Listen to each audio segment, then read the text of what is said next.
খবরদার, আর মাত্র আধা মাইল সহ্য কর সেলিম।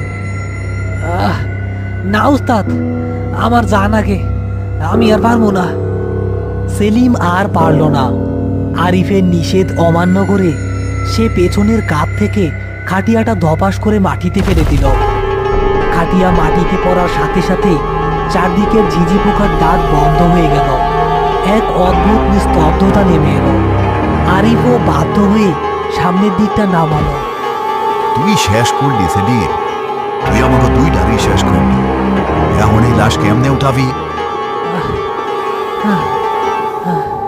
উস্তাদ, একটু দম নিয়া নেই, মরা তো আর পালাইয়া যাইব না। মরা পালাইব না, কিন্তু মরা যারে ধরবো সে আর বাঁচব না।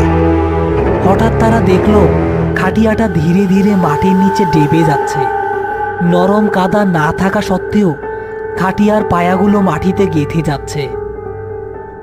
উস্তাদ, খাটিয়া তো ডাইবা যাইতাছে। তারা দুজনে মিলে খাটিয়া ধরে টানাটানি শুরু করলো, কিন্তু খাটিয়া নড়ছে না। ঠিক সেই সময় কাফনের কাপড়ের নিচ থেকে একটা ফ্যাকাশে হাত বেরিয়ে এসে খপ করে সেলিমের পায়ের গোড়ালি চেপে ধরল। ওরে বাপরে, সাপ সাপ! উস্তাদ উস্তাদ, আমারে সাপ কামড় দিছে, সাপ কামড় দিছে।